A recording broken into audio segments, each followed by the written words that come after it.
Here we are again. No, it's not Dean, it's Jansen from VMO. How you doing? Welcome back to the channel. Today I'm fishing on the other side of the Bristol Channel in Somerset. I'm fishing on a mark that's called Sandpoint. Now, I've fished here since I was probably 11 or 12 years old, and this time of year, always a fantastic time to try for a late codling or perhaps an early bass. As you can see behind me, there's still loads of water, so because I'm fishing at low tide today, I've got to wait for that tide level to drop and I can climb down the cliff face and get onto the mark. Low tide today is at around 12:30, so I've got a couple of hours of fishing, probably either side of low tide. We've got a light to moderate southwesterly winds, there's the chance of a shower, there's a little bit of sunshine at the moment, so it's not looking too bad. Anyway, that's enough waffle from me, let's get on down there and do some fishing. Well, I'm finally down on the mark, and I tell you what, the heavens just totally opened up on me. I got drenched. You can probably see it over there actually, but it's gone through now and there's patches of blue sky and the sun's come out. It's glorious. So on my first cast, I've got some peeler crabs with me, some squid, some lug, some bluey. The crabs are a little bit on the hard side, but I'm going to try and save those for later on when it's probably going to be a better time. At the moment I'm fishing with lug and squids on a 4.0 pulley pennel rig. Chucks it out there, probably about 80 yards or so. You don't really need to smash it here. So it's just a case of being a little bit patient now. So I'm only fishing with the one rod at the moment because I don't plan to stay here for too long. As the tide drops, the reefs to the west start to expose and I'll shuffle along onto those. Once I'm on the final sort of destination, I'll put both the rods out and go all out. So for those of you interested in the tackle I'm using today, this is the Any Fish Anywhere Tournament Match Pro Mark II, and on there I've got the Achios Nitron, the new F15 XP model. You might have seen the review I did on that one the other day. If not, I'll put a link in at the end of this video. The ground out in front of me is pretty broken. It's a typical Bristol Channel mark. I've got quite a strong lateral tide running from right to left. You can just see the bend in that rod tip there.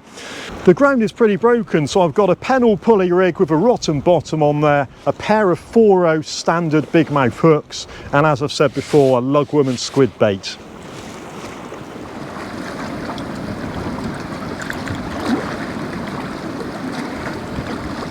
So I know a lot of anglers would question why use a big mouth and not a big mouth extra. Well, the Varivas big mouth extra is a fantastic hook, don't get me wrong, but because it's heavier in the gauge, if it does get snagged in the bottom, it can be a case of losing a set of gear. The standard big mouth is perfectly strong enough to land a decent fish. I've landed lots of good fish on the standard big mouth, but if you do get it snagged in the bottom, as long as you've got a good shock leader knot and you slowly, steadily pull for a break, you'll just about bend the hook out of the snag.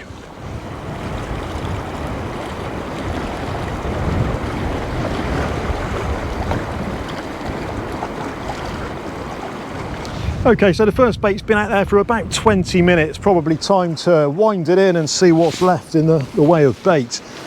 Still plenty of tide there though, you can really feel it on the rod tip. If I'm just holding the rod, you can feel the tide pulling on the tip. Yeah, let's get this one in and then we're going to move along, like I say, over to the west. The reefs have just started to come out of the water now. And then we'll see what's doing over there. Now, will I get this one back?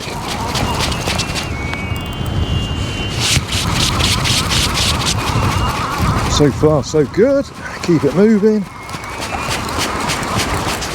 You have got to be quite positive in your approach here, and by that I mean pick up the rod. If you get the lead moving, just keep winding, because if you stop for a second and waffle like I just did, the gear goes into the bottom. So let's see what's going to give. Hopefully not the shock leader knot. Bit of steady pressure. Still in there. Bit more pressure.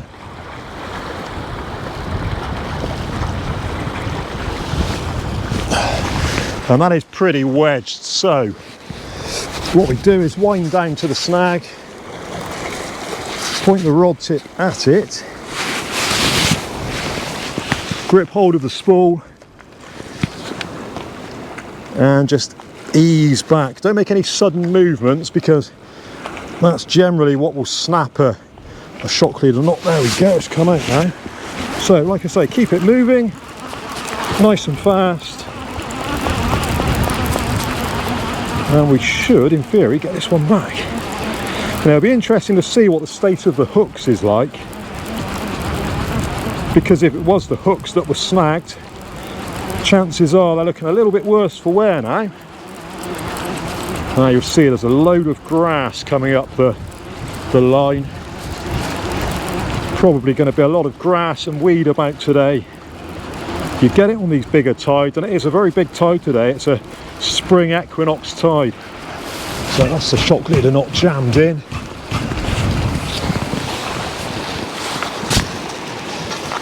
I'll just take a moment to show you. See all this horrible grassy stuff?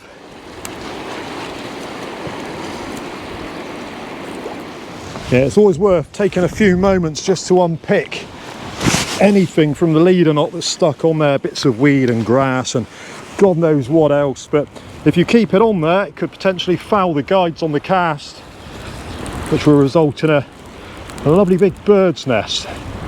Now, what's that bait looking like? Well, there you go. You can see that it's been a little bit chewed up anyway, but the hook points, yeah, see the top hook there is just slightly opened out. Now I'd suggest that went in the snag. As luck would have it, it's still got its point, so it's good to go. Right, let's get along the reef to the next mark. So I've moved along to mark number 2 now. I've just baited up my next trace to go out. And as you can see, the crabs, they're not really quite ready. With a peeler crab, you want the shell to be just lifting off so it's nice and soft underneath. These are a little bit early in the stage of peeling, but I've whipped it on there. You can see there's still a fair bit of shell. I've got lugworm on there, I've got squid on there. What could possibly resist that bait? Let's get it out there.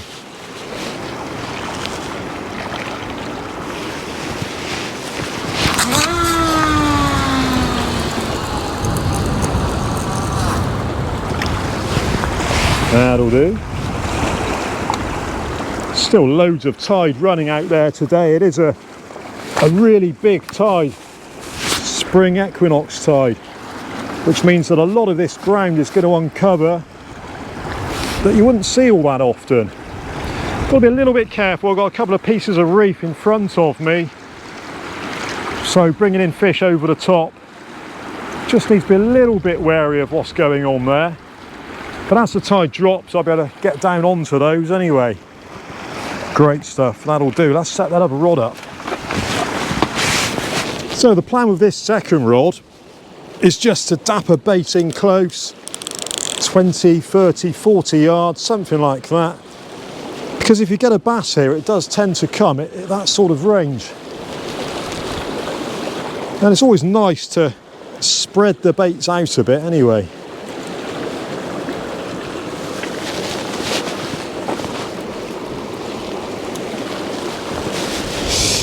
Now what I did forget to do today was bring the cups for the tripod, which means I've got that rod butt wedged in underneath the rocks to stop it going over. You can see there's still plenty of tide on that tip, and it was only a modest casting distance, but as long as you're hitting that tide, you've got a good chance of catching fish. Right, let's get this one tackled up. So there we go, rod number 2 with bait number 2, bit of lugworm and crab. And I'm just going to flick this one out. Like I say, if there's any bass around, that's likely where they're going to be.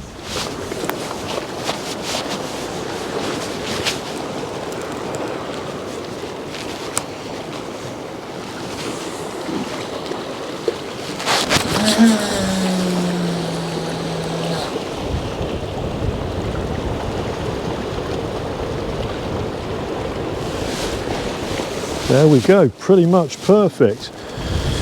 Now all the while I'm fishing, the tide level is dropping, but the run of the tide is actually dropping as well. And to consistently catch cod, you want to have a good strong run of tide, or at least some tide. So very soon the tide is going to disappear altogether, which means it won't be until the flooding tide that we get fresh tide coming through and give us the best chance of finding some fish. But we've got another hour or so until then, so let's see what happens. It's certainly worth mentioning that Sandpoint is not an easy mark to fish by any stretch. To start with, you've got quite a long walk, probably of around a mile or so from the car park. You're going up a slope, across the top, and it's quite a considerable stomp out to the end of the place. Once you're out on the end, you've then got to climb down over the cliffs, and when you get down here, as you can see, loads of rock, weed, patches of mud. It's slippery, it's a bit of a nasty one, and I'd probably suggest that this is a mark for the more enthusiastic and capable angler.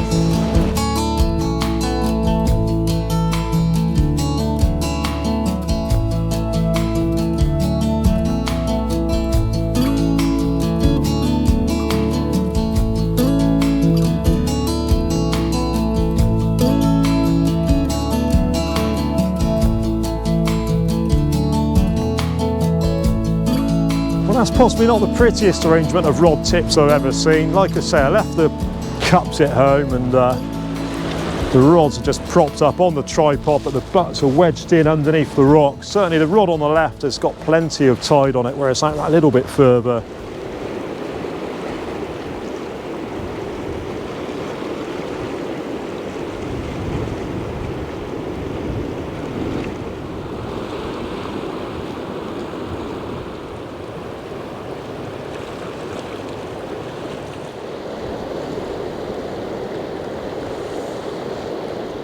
Well, it's around 30 minutes until low tide now, and as predicted, the tide is slowly starting to ease off. I've still got evidence of tide running on the left-hand tip. The right-hand rod has come up a little bit more, so there is still tide, but it's certainly easing off. I did think we might have seen a bite by now as well. It's that time of year where it could kind of go either way. Big tides, they can be hit or miss. I prefer to fish here on a neap. The run of parallel tide, it's not quite as fearsome as it is on a spring, and you do tend to catch more fish, but you know, sometimes you've got to take the weather windows.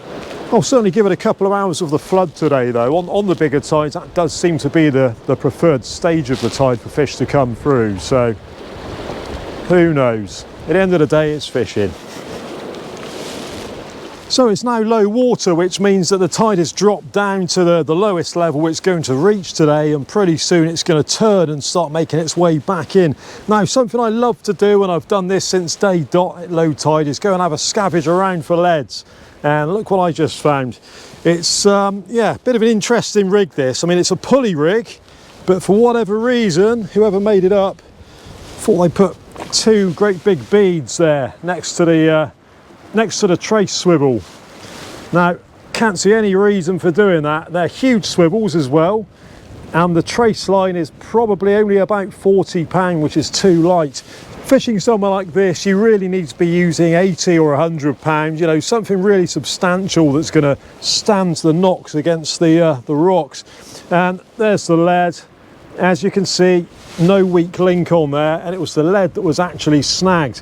But interestingly enough, the hooks are gone, so I don't know whether this angler hooked a conger and it bit the hooks off and then the leg got snapped, who knows, but that's one to go in the bucket anyway. So as we all know, if you fish somewhere like this, tackle loss can be unavoidable at times. But if you do decide to go scavenging around for leads and you do find a rig, please do take it all home. Don't just snip off the swivels and the lead itself. Take it all back and let's do our little bit for the environment.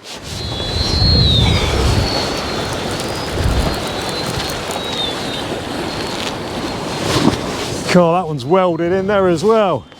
Actually, there you go, she's on the move. Bit of weight there actually.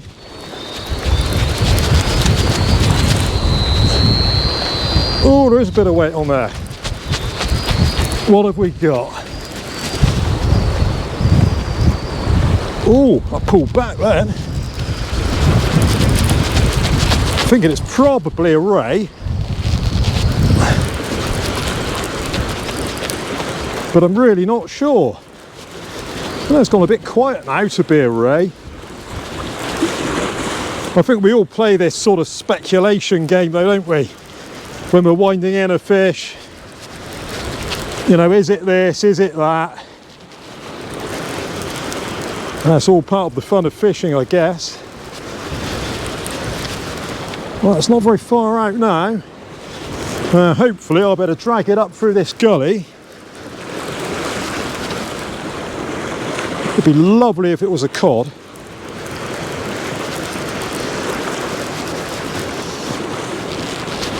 There it comes. Let's just steer it over to the left a little bit.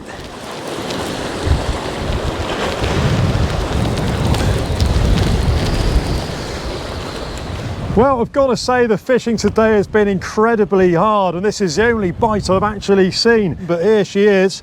It's just a very small fawn back, pretty common for Sandpoint actually. Catch lots of these here. As the water warms up, we'll probably see a few more again. Lovely spiky looking thing.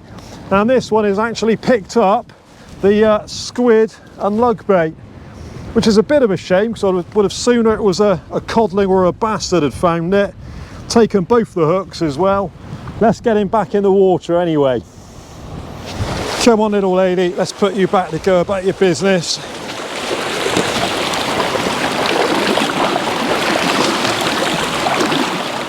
And there she goes. Right then, well that's just about it from me today. I don't know if you can tell by the sea state behind me, but the wind has really picked up. It's gone round to the west. I'd say it was more moderate to strong now than light to moderate, but we've had our fill. The fishing's been pretty poor, and I put that down to the fact that it's big tides at the moment. They're not the most productive tides, they're difficult to fish in, there's a lot of debris in the water, so yeah, that's what I'm blaming it on anyway. Hope you enjoyed watching this one today. There'll be some more coming from me soon, as well as the regular tackle talks. I might see you on the beach.